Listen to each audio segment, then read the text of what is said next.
Iniciando mais um programa Presença e Harmonia, programa da Ordem Rosa Cruz AMORC, sempre trazendo até você filosofia, ciência, misticismo e arte.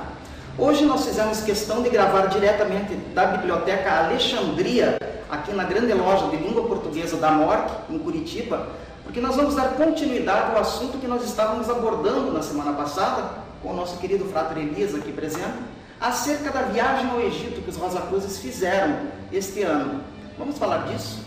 Frater Elias, tudo bem com o senhor? Tudo bem, a todas as nossas boas-vindas, mais uma vez as nossas boas-vindas, e vamos continuar, né? Sem dúvida. Falando do Egito. Isso. O senhor estava comentando comigo, antes de iniciar o programa, da visita que vocês fizeram, né, que esse grupo fez, que o senhor liderou ao Egito, a Biblioteca Alexandria, né, ou ao que restou dela, né?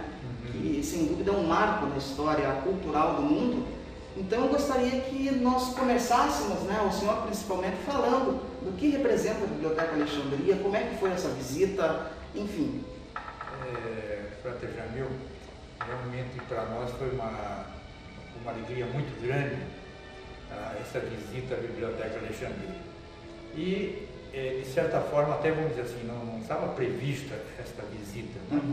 Mas como nós iniciamos a nossa viagem por Assuã, quer dizer, pelo sul do Egito, e viemos, vamos dizer assim, em direção ao norte, então nós fizemos um caminho que os egípcios sempre fizeram, vamos assim dizer, que é, vamos assim, sair das suas nascentes, vamos dizer, e ir até o delta, porque Alexandria está no delta do Nilo. É uma cidade, vamos dizer assim, que está às margens do Mediterrâneo, uma cidade belíssima, lindíssima e conhecida certamente por todos nós, pelo seu farol de Alexandria, Famoso. O famoso farol de Alexandria, que claro que naquele momento daquela grande, vamos dizer assim, daquele grande cataclisma que houve naquela região, ele ficou submerso, né? Não tem nenhum vestígio desse farol. A Biblioteca de Alexandria, famosíssima também, sofreu dois grandes atentados. O primeiro produziu danos muito grandes, mas o segundo simplesmente acabou com a Biblioteca de Alexandria. E, Frater Elias, o que a Biblioteca Alexandria, me parece que era o centro cultural do mundo na época, ela tinha acervos raros de conhecimento, mas o que ela comportava de conhecimento? Assim, até delicado, é difícil até dizer assim, o que ela comportava. Mas até onde nós sabemos? Mas até onde nós sabemos, realmente ela tinha, vamos dizer assim, uma biblioteca extensa, vamos dizer assim, manuscritos, pergaminhos, papiros, antiquíssimos, né? E valiosíssimos, né?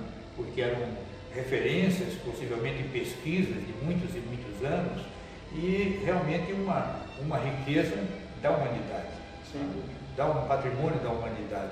Mas o mais importante neste momento, que ficou claro, vamos dizer assim, para nós nesta visita, e porque é uma lição, vamos dizer assim, diríamos a nível planetário, porque a palavra que fez com que todo esse movimento se iniciasse naquele momento no Egito, um movimento internacional, inclusive porque toda ela foi reconstruída com auxílio financeiro, vamos dizer assim, das mais variadas partes do mundo, e a palavra que surgiu ali foi renascimento.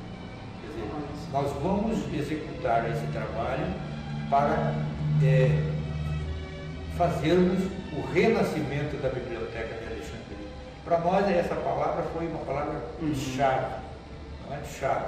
É uma obra fantástica que nós até dizíamos o seguinte naquele momento da visita, que todos os Rosa Cruz, até mesmo todos os seres, todas as pessoas possam visitar este local. Primeiro, porque ali está renascendo realmente vamos dizer assim, uma cultura, uma tradição que é, vamos dizer assim, mundial, internacional, planetária. E pela construção em si. Ela tem um formato, vamos dizer assim, de um sol, não é? De um sol. Ela é esférica? Ela é esférica, às margens do Mediterrâneo. Uma arquitetura belíssima. Não é? O mais importante disso é o seguinte, é a previsão, não é? do que deve, vamos dizer assim, manter em sua estrutura essa biblioteca. Eles nos disseram naquele momento ali de que hoje ele já deve estar mais ou menos em torno dos 600 a 800 mil volumes. Mas a previsão, a capacidade com que ela foi construída é para mais ou menos 6 milhões de volumes ou mais. É uma coisa, uma estrutura fantástica. Inclusive uma área onde é mantida alguns manuscritos raros, possivelmente. Né? Alguns manuscritos que vieram no passado, por assim. Vieram no passado. Então, para nós, Rosa Cruz, foi um momento belíssimo, por isso até inclusive nós hoje estamos fazendo esse programa na nossa Biblioteca Alexandria aqui, que quando foi criada pela Ordem aqui em Curitiba, foi nada mais, nada menos do que uma homenagem à Biblioteca Alexandria. Por mais que nós aqui estamos numa sede, vamos dizer assim, acanhada, humilde, hoje nós temos aqui o quê? 18 mil volumes, mais ou menos, não temos condição de ter muito mais do que isso, quem sabe podemos chegar até uns 30 mil volumes, mas a nossa ideia é nós prosseguirmos nesse trabalho da Biblioteca Alexandria. Então, aquele momento foi um momento de muita alegria em todo o grupo, porque nós vimos ali inúmeras pessoas, estudantes, acadêmicos e assim por diante, frequentando aquilo com vida, não é? Com uma vida intensa. Pelo que o senhor fala, que está sendo feito não só no Egito em especial na Biblioteca Alexandria, um trabalho de resgate mesmo, histórico e cultural, não Frater Elias. Parece que há essa preocupação, essa aura de preemência de se resgatar a história do próprio Egito, né, para o mundo, não para o Egito apenas, mas para o mundo. O nosso guia, o Mustafa, ele usou na viagem passada uma expressão muito interessante. Ele disse o seguinte, que o Akhenaton foi um cometa de luz que passou pelo Egito. E nesta viagem foi uma coisa muito interessante, que esta frase, ela continuou. Então, no final desta viagem, esta frase ficou da seguinte forma: Akhenaton foi um cometa de luz que passou pelo Egito e iluminou todo o planeta. Sim. Então, o importante nessas obras todas é justamente essa questão dessa irradiação de luz, dessa vibração de luz, dessas mensagens continuarem sendo transmitidas. Isso, então, aquele momento na Biblioteca Alexandria foi belíssimo, justamente por isso. Mas, gente, aí nós ficamos sabendo que foi numa reunião com reis, rainhas, pessoas, vamos dizer assim, de um poder aquisitivo imenso, que naquele momento disseram: vamos trabalhar pelo renascimento da Biblioteca Alexandria. Isso o senhor está falando na época contemporânea, né? Estamos falando atual. De reis e soberanos, estamos falando contemporâneos. Estamos falando do século XX, final do século XX. Então, autoridades, reis, presidentes contemporâneos que... Interessante isso, né? Deles estarem preocupados em resgatar... Porque aqui no Ocidente, infelizmente, a gente vê os políticos se orientando para outro lado, né? Mas essa preocupação cultural tão forte, né, dessas pessoas e soberanas é que nos deixa... E principalmente, né, Frater Jamil, com a tradição, né? É muito importante, porque hoje nós estamos vendo o que é? Que esses valores, a tradição, nós estamos cada vez mais nos distanciamos da tradição. Não estamos falando só aqui agora de tradição mística, ou isto ou aquilo, não. Nós estamos falando de todos os sentidos, sobre todos os aspectos. Que realmente, se nós nos distanciamos de tudo isso, muita coisa pode se perder. Não é que nós vamos viver do passado, vamos viver aqueles momentos, vamos dizer, não é nada disso, ou na 18ª dinastia, porque não é nada disso. Mas importantes são esses valores.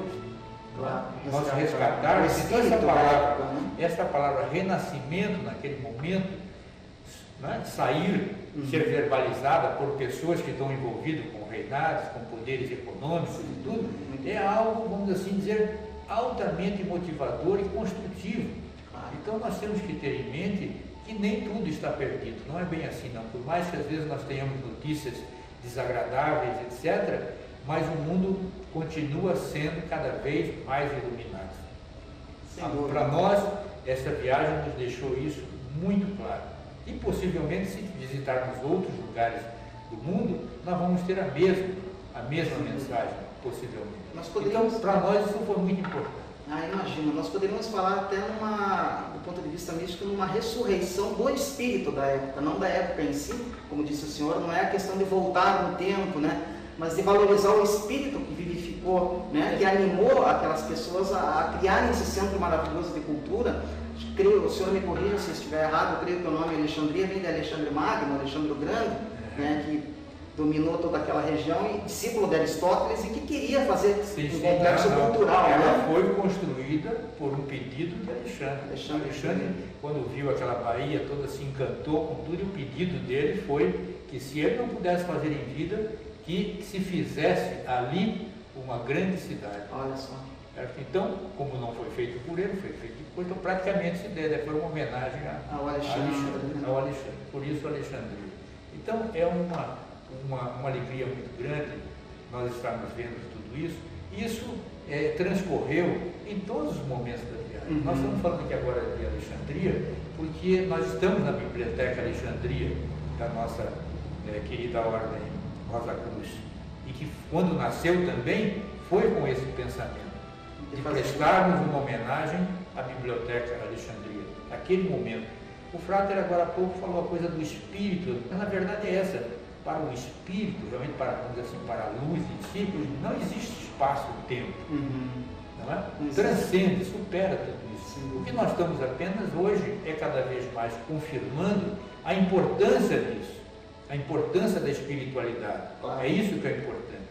Então, uma biblioteca, parece que não, mas ela tem uma mensagem filosófica, espiritual profunda.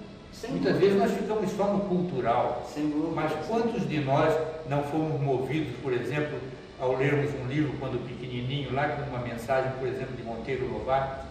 Sem dúvida. Quantos de nós, quem sabe até com uma dos Irmãos Grimm, né, um contozinho dos Irmãos Grimm, ou de Andersen?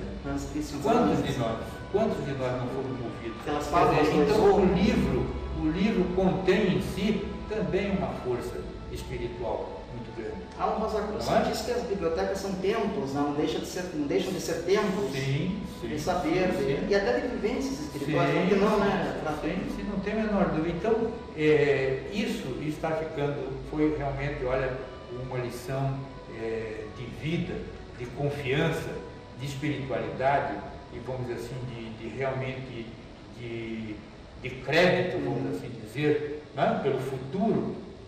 Agora, essas criaturas fantásticas. Sem dúvida. Agora o senhor comentava comigo que esse resgate também passa por uma inserção, né, um aprimoramento tecnológico. Parece que ali na nova Biblioteca de Alexandria, né, ou na Biblioteca de Alexandria ressurrecta, ela vai contar com moderníssimos sistemas, né? O senhor me falou de busca.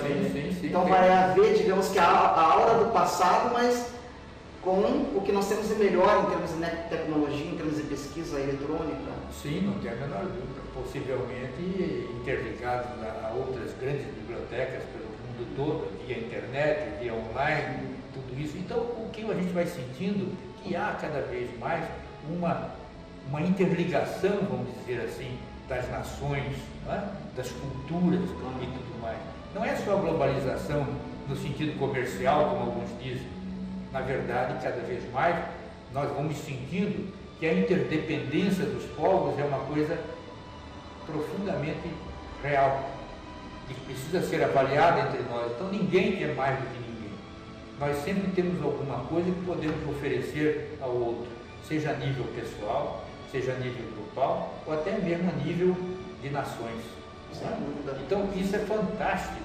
Então, aquele momento ali foi uma grande lição. E que nós estamos vindo de pessoas que muitas das vezes nós vamos olhar e dizer, mas os reis, as rainhas, os grandes empresários, os poderosos, não estão preocupados com nada disso. Não é bem assim. Não é bem assim. Existe uma consciência. Existe uma consciência. Isso é que é bonito. Por isso essa expressão de que Akhenaton foi um cometa de luz que passou pelo Egito e iluminou todo o planeta, para nós hoje é uma coisa muito linda. Nós estamos usando Akhenaton aqui porque, vamos assim dizer, está ligado à nossa tradição. Mas poderíamos citar outros nomes. Claro. Poderíamos citar outros nomes. Poderíamos citar por exemplo, Pitágoras, por exemplo. não é? Inclusive a escola pitagórica, ela influenciou a história ocidental de forma flagrante, né? Temos os gregos também, né? Claro, os indianos, os indianos, chineses, mais. Enfim, toda a civilização é evidente que tem os seus tesouros, né? Mas é interessante essa época do Akhenaton, aquela revolução artística que ele, além da revolução espiritual, né? Ele foi também, deu muita vazão à questão do mecenato, né? De subvencionar obras e estilos artísticos até então nunca experimentados, né? Será que um pouquinho desse espírito do Akhenaton está movendo esses reis, esses soberanos para a beleza hoje, no século XXI? Como nós dissemos o seguinte, a luz não tem tempo nem espaço, né?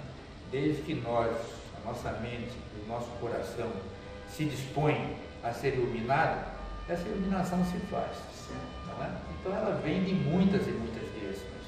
Possivelmente a direção até mais intensa e mais forte seja dentro de nós mesmos, né? No nosso coração, na nossa mente. Então, o importante é a gente compreender e entender cada vez mais que é assim. Isso é verdadeiro, né? E aí, com tudo isso, o que ocorre? A nossa participação, a nossa busca, as nossas realizações podem realmente se tornar cada vez mais luminosas. E a gente está vendo que essa luz está se fazendo cada vez mais e mais, né? Então temos que um esforço, por isso a Ordem se preocupa tanto com essa questão da cultura. Não é apenas para fazer cultura por cultura, mas fazer cultura como um elemento de paz. Então, a cultura ela tem um grande valor quando ela é feita em regime aberto. Quer dizer, nós respeitamos todas as culturas, até mesmo divulgamos todas as culturas.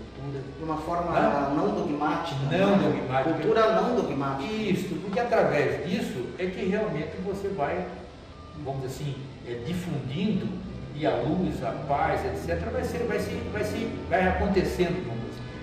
Frade Elias, vocês passaram quanto tempo? Vocês, para visitar a Biblioteca de Alexandria, creio que ficou um dia só a visita, né? Foi.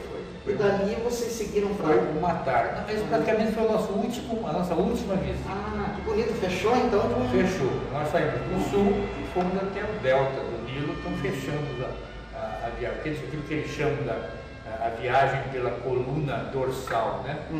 Eles consideram o Nilo como se fosse uma coluna. Uma coluna dorsal. Uma coluna dorsal, né? Você saindo lá do sul e vai indo até o delta. Muito interessante. Mas nós tivemos outros pontos, outros momentos, realmente muito interessantes.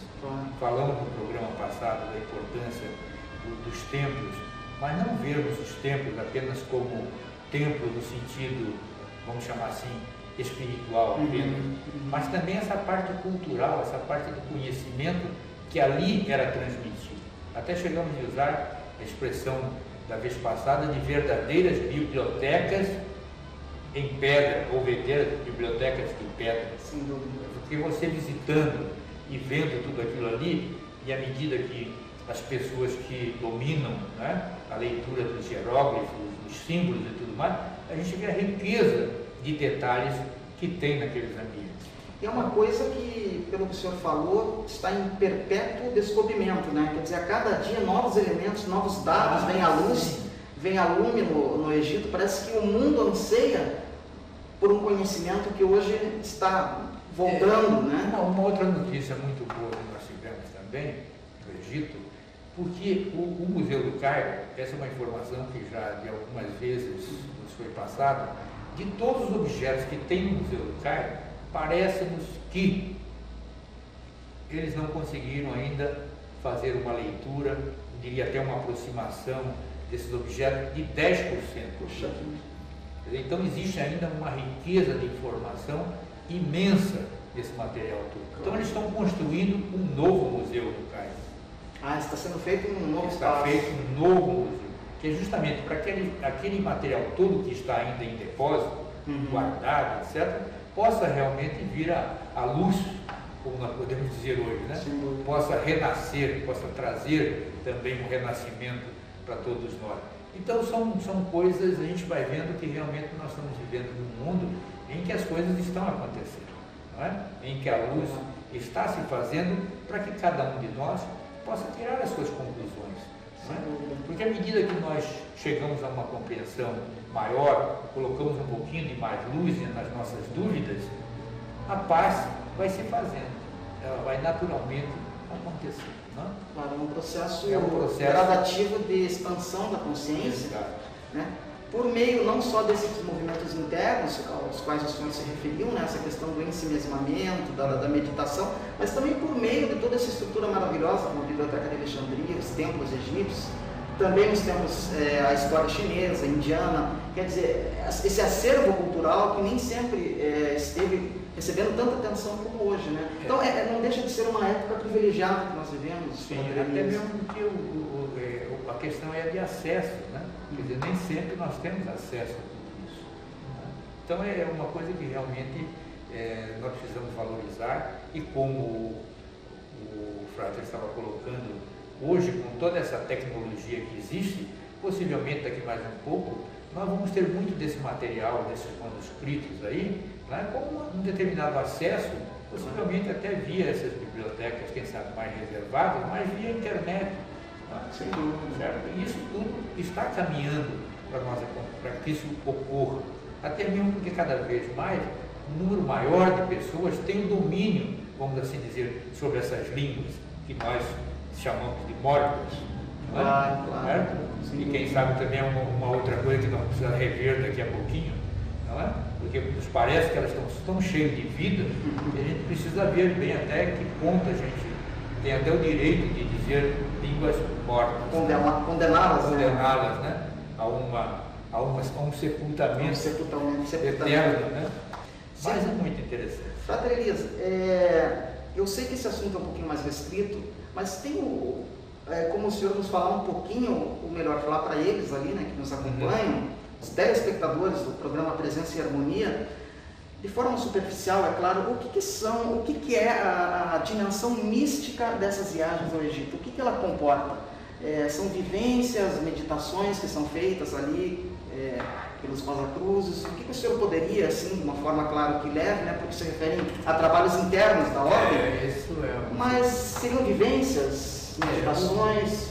Uma coisa é certa, isso cada vez que se realiza uma viagem, vai se tornando, vamos dizer assim, mais claro, mais compreensível, que no início a ideia mais ou menos era o seguinte, de que nós estávamos fazendo turismo. Mas isso hoje para nós está muito claro que não é isto. Claro. Quer dizer, a nossa viagem realmente tem um fundo, vamos dizer assim, cultural muito grande, um fundo místico também muito grande, e como nós já falamos em outros programas, também tem o cunho iniciático, né? Porque nós estamos em contato com uma cultura, vamos dizer assim, milenar, uma tradição milenar, e não tem a menor dúvida que isso. Então são realizadas vivências, visitas em locais muito importantes que são colocados, vamos chamar assim, abertos, nos é dado acesso por uma concessão muito especial aos à ordem, aos Rosa Cruzes. Então alguns espaços não são abertos para visita turística. Okay. Então realmente isso tem enriquecido muito esses contatos com toda essa cultura. Então é muito mais do que uma simples viagem, não tem a menor dúvida. E na medida que nós estamos, vamos dizer assim, avançando, tendo um domínio maior, vamos dizer assim, nesses roteiros, e até mesmo com a estrutura que o próprio Egito vem oferecendo hoje, para você estar fazendo essas viagens, asfaltos, ônibus e acomodações em vários lugares, água abundante e assim por diante, uma paisagem riquíssima, toda a segurança possível para você fazer a sua viagem, seja pelo deserto ou pelo Nilo e assim por diante. É claro que isso vai se aprofundando. Sem dúvida. Vai se aprofundando. Como essa última viagem foi uma viagem já com um aprofundamento maior que das viagens anteriores. Para encerrar esse assunto, Frater Elias, nós nos aproximamos aí do término do nosso programa. Uma perguntinha final sobre essa viagem. O senhor que já acompanhou vários grupos, né, várias vezes ao Egito, as pessoas desses grupos, né, desses grupos de Rosa Cruzes, pelo que o senhor observa, voltam transformadas do Egito? Ainda que em algum ponto das suas vidas, elas pelo menos voltam, ao menos refletindo essa questão da transformação, o que nós podemos dizer é o seguinte: ela é muito pessoal. Né? Quer dizer, a própria experiência mística, ela é muito individual. Sim. Né? Então é muito delicado a gente, vamos dizer assim, avaliar. Claro. Agora, por alguns relatos, né, por algumas pessoas que relatam, se dispõem, porque isso não é obrigatório e em nenhum momento isso é solicitado, quer dizer, o que se tem é que realmente alguma transformação, algumas, vamos chamar assim, mais intensas, outras menos intensas, elas ocorrem. E uma viagem, no fundo, ela tem isto também, independente do teor, do aprofundamento, ela tem isso. Né? Quer dizer, uma viagem, quando ela é bem estruturada, bem organizada, nós sempre dizemos o seguinte: ela pode valer por alguns anos de bancos escolares. Depende de como ela é feita e como ela é realizada. Como ela é vivenciada. Porque você está vivenciando, você está em loco, você está. Não é? Ainda mais hoje, por exemplo, que esse guia que nos acompanha lá realmente é uma pessoa muito especial. Muito especial. E ele também tem procurado estudar, se aprofundando. Então é um momento riquíssimo. Vamos dizer assim, um intensivo, para não dizer assim, um intensivão, né, que você faz em 14, 15 dias, você faz 2 anos, vamos dizer. Um supletivo de Egito, vamos dizer Exato, assim. um supletivo de Egito. Que maravilha. Frater Elias, olha, o senhor não tem ideia do que estamos comentando acerca do livro Leis Espirituais, que nós já temos apresentado alguns programas. Eles nos falam, olha, fala para o Frater Elias comentar novamente do livro, nós estamos gostando muito. Então eu soube que o senhor trouxe novamente o livro, né, a pedidos. Gostaria que o senhor novamente nos comentasse um pouquinho da obra, né, que você pode adquirir, quem sabe seja um excelente presente de Natal, né, dar um presente que faça a pessoa refletir. Você pode encontrar o livro aqui na Ordem Rosa Cruz, em Curitiba, cujo endereço está aparecendo aí na sua tela.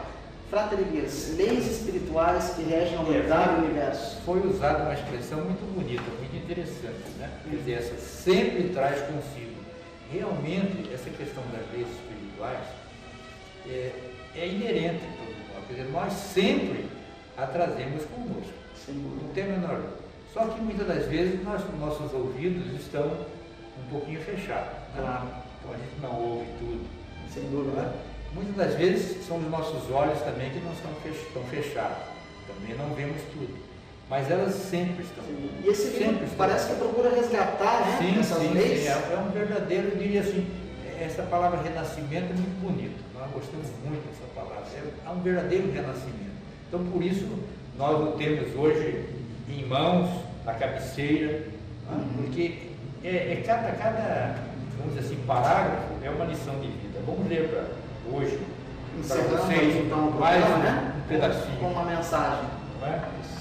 Nossos pensamentos, sentimentos e crenças são agentes vibratórios e são contagiosos.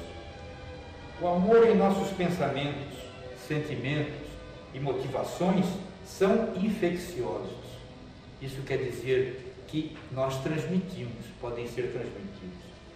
Ao desejarmos entender as verdades universais, receberemos inspiração e aceitação da responsabilidade individual de criar e manter a harmonia em nosso ambiente pessoal e noutros aspectos de nossa vida comunitária, cívica, nacional e internacional.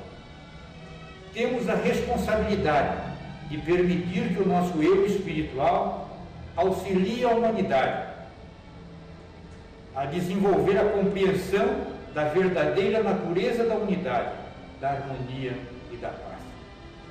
Nosso propósito coletivo é nos tornarmos pontos de luz brilhando nos caminhos trilhados pela humanidade. Nossa luz coletiva guiará a humanidade até onde um verdadeiro conhecimento da paz e da harmonia possa ser encontrado e mostre como ela será criada e mantida. A luz divina, na senda, guia o ser humano para a compreensão de que a paz e a harmonia começam com o indivíduo. Todas as expressões de paz, sejam pessoais, étnicas, religiosas, nacionais ou internacionais, começam na aspiração pessoal de cada indivíduo. partir daí, ela cresce e se manifesta em todos os comportamentos humanos. A todos, o nosso muito obrigado pelo carinho e até o nosso próximo encontro.